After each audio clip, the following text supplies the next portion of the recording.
গ্রামের বাড়ির সামনে দাঁড়িয়ে আছে রতন, তার স্ত্রী মিনা, তার একমাত্র ছেলে টোটন। দাদা কই রে? আমরা এসে গেছি, বাইরে বের হয়ে দেখো। কি হলো, গেল কই সব? এই সময়ে ঘর থেকে বের হয় স্বপন। রতন, আমার ভাই, এত বছর পরে তুই এসেছিস।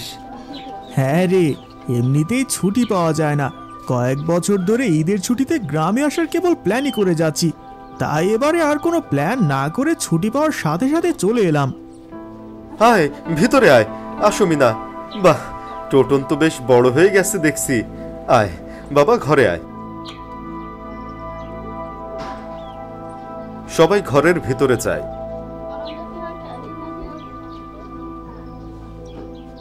মিনা স্বপনকে জিজ্ঞেস করে, দাদা, বৌদিকে দেখছি না যে, আর খোকনকেও তো দেখছি না, কোথায় ওরা? না মানে ওর মা ওকে নিয়ে একটু দূরে গেছে, এসে পড়বে। তুমি হাত মুখ ধুয়ে বিশ্রাম নাও, আমি খাবারের ব্যবস্থা করছি।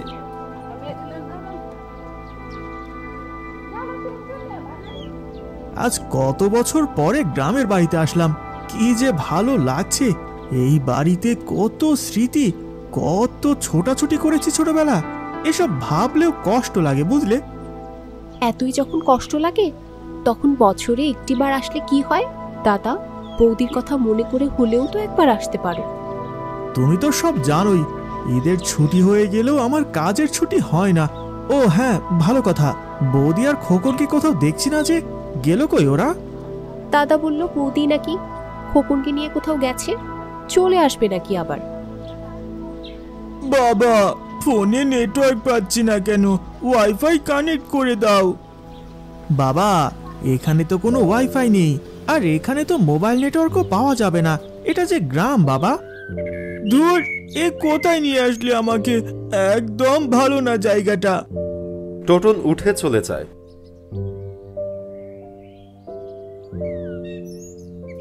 এই কি হলো ছেলেটার, রাগ করলো নাকি? আচ্ছা, তুমি চিন্তা করো না, আমি তো আছি, আমি দেখছি কি করা যায়।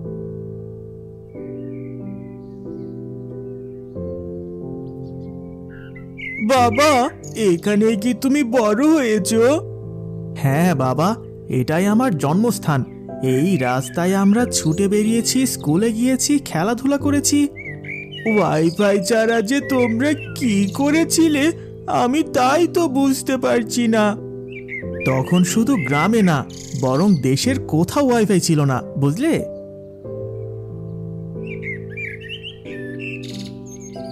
বাবা আর ছেলে কথা বলতে বলতে এগিয়ে যায়।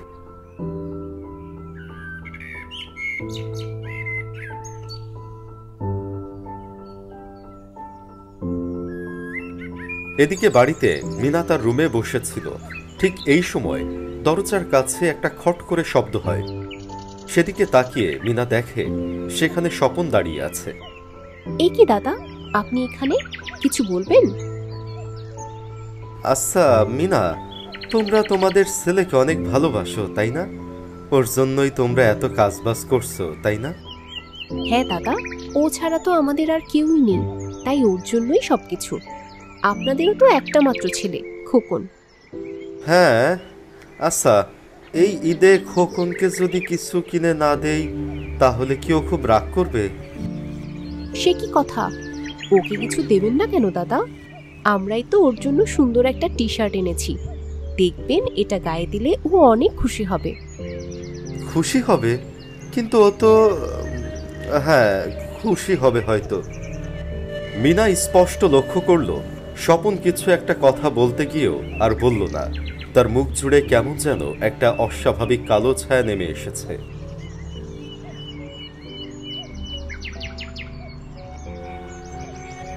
এদিকে রতন তার ছেলেকে নিয়ে গ্রামের পথ ধরে হাঁটছে। এই সময় দেখা হয় রামু খুড়োর সাথে।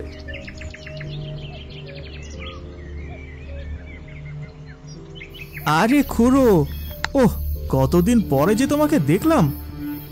তোমাকে তো আর দেখাই যায় না, সেই যে বিয়ে করে গেলে এরপরে তো দুই একবার ছাড়া তোমাকে পেলাম না। কি আর বলবো বলুন খুড়ো, অফিসের এত কাজ, দেখেন না আমার ভাইপোটার এত বড় অসুখ হলো শুনলাম, কিন্তু আসতে পারলাম না। তা কখন আসলে আর কোথায় এসে উঠলে? এই তো বিকেলে আসলাম, স্বপনের কাছেই থাকবো, এত বছর পরে এলাম, বুঝতেই তো পারছেন। কি, স্বপনের কাছে? মানে তোমার ভাইয়ের কাছে? না, মানে বলছিলাম যে আমার বাড়িটা ফাঁকা আছে, তুমি না হয় বউ বাচ্চা নিয়ে আমার বাড়িতে চলো। না না খুড়ো, পরে এক সময় যাব, তাছাড়া যখন আমার ভাই আছে তখন আর শুধু শুধু আপনাদের কষ্ট দিতে যাব কেন? রতন আর কথা বাড়ালো না।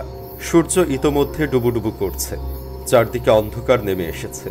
তাই আর দেরি না করে ছেলে টোটনকে নিয়ে পা চালিয়ে চলে এলো। যখন রুমে এসে ঢোকে তখন মিনা ভয়ে জড়সড় হয়ে আছে। জানো কি হয়েছে? গ্রামের রামু খুড়ো আমাদের দেখে তো অবাক, তার থেকেও বেশি অবাক হয়েছে আমরা দাদার বাড়িতে উঠেছি শুনে। বলে কিনা তার বাড়িতে গিয়ে যেন উঠি আমরা।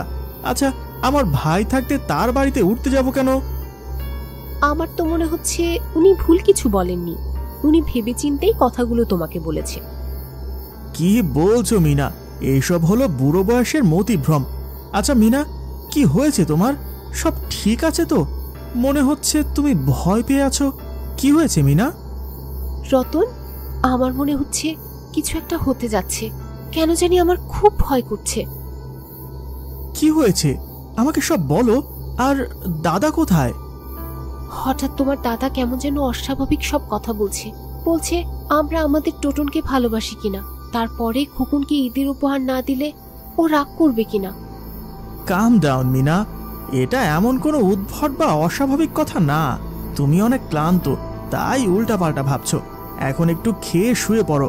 দাদা, দাদা।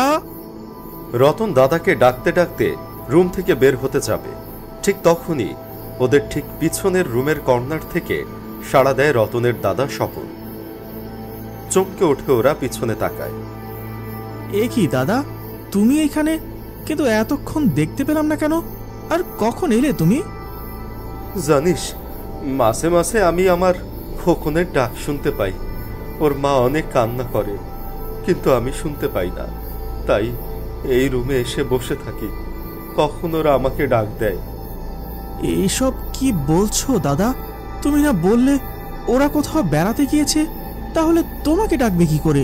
এসব কি আবল তাবল বলছো দাদা? হ্যাঁ, বেড়াতে গেছে, কিন্তু আর আসে না। কেন আসে না আমি জানি না, শুধু মাসে মাসে আমারে ডাকে।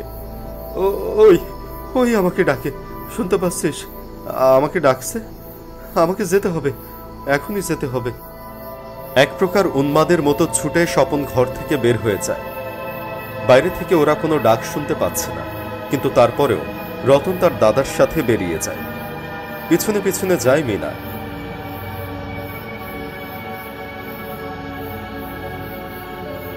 বাইরে তখন ঘুটঘুটে অন্ধকার, আর সেই অন্ধকারে দাঁড়িয়ে আছে একটা নারী মূর্তি।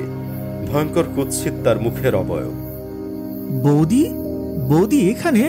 কিন্তু কিন্তু এ কি হয়েছে? আর আর খোকন, খোকন কোথায়?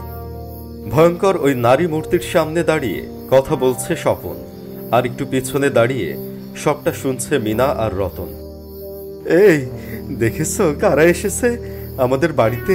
কারা এসেছে দেখো।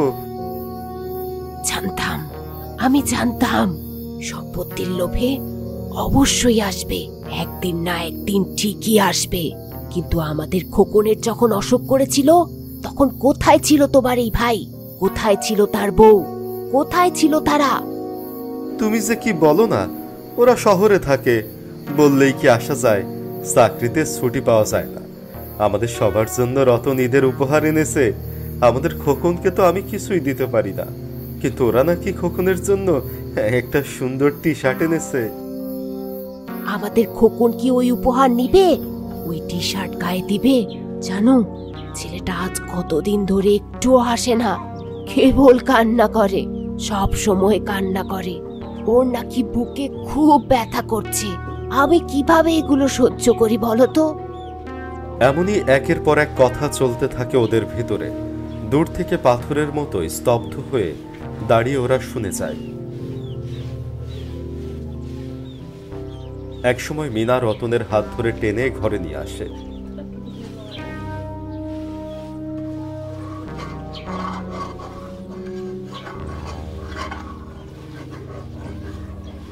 রতনের চোখ বিস্ফোরিত, ওর হাত পা কাঁপছে। রতন, আর এক মুহূর্ত এ বাড়িতে না। আমাদের এখনই এখান থেকে পালাতে হবে, এই মুহূর্তে।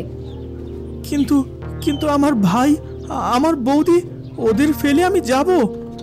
ওরা কেউ আর বেঁচে নেই রতন, ওরা সবাই মারা গেছে। এখন বুঝতে পারছো এই বাড়িতে উঠার কথা শুনে কেন গ্রামের রামু খুড়োর মুখায়াবব পাল্টে গিয়েছিল?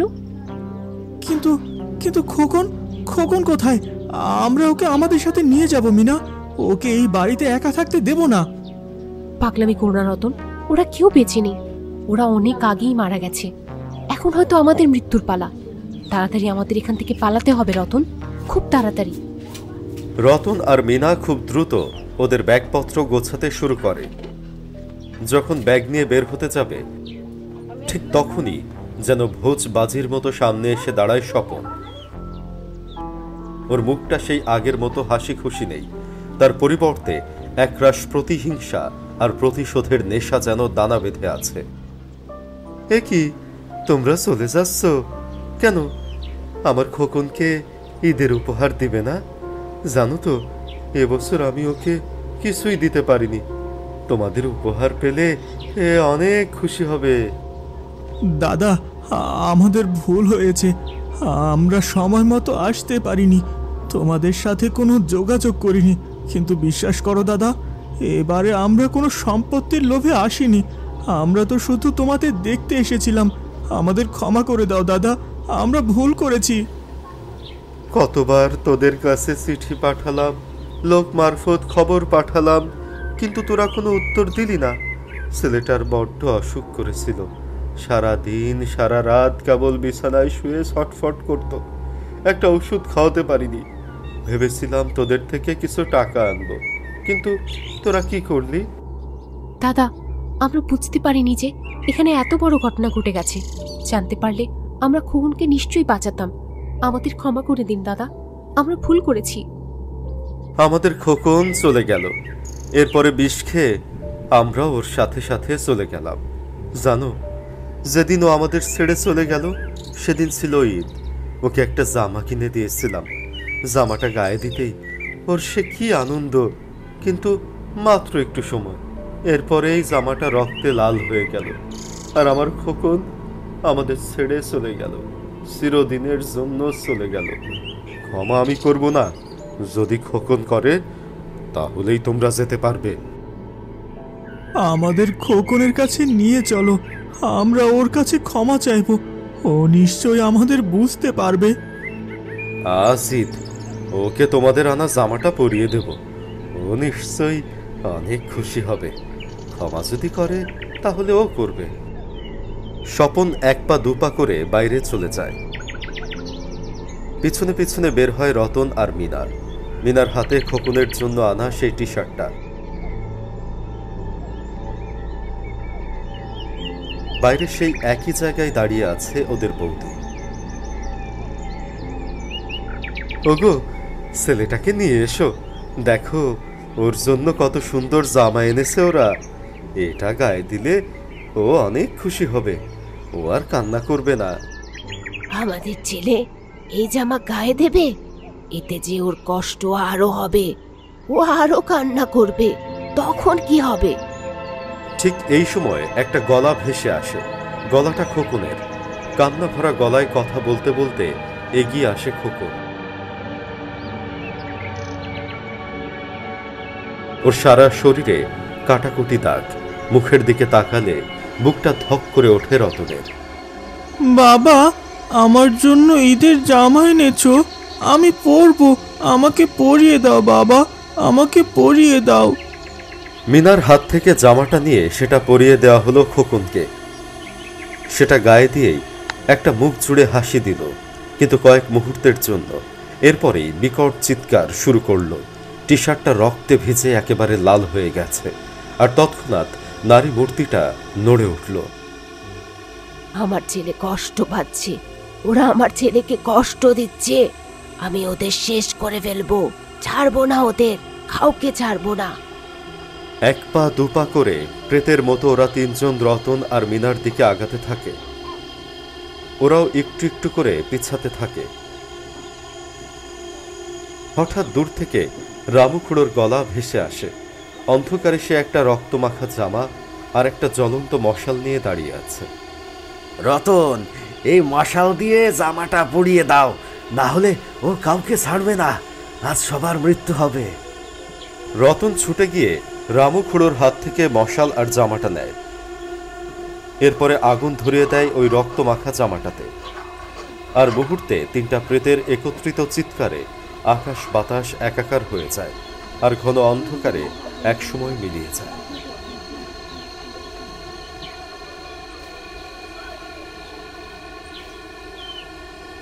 এতদিন এই জামা বাড়ির পিছন দিকে ছিল, কিন্তু কেউ সাহস করে ওদিকটাতে যেত না। আজ যখন শুনলাম যে তোমরা এসে এই বাড়িতে উঠেছো, তখনই বুঝলাম যে কিছু একটা অঘটন ঘটতে চলেছে।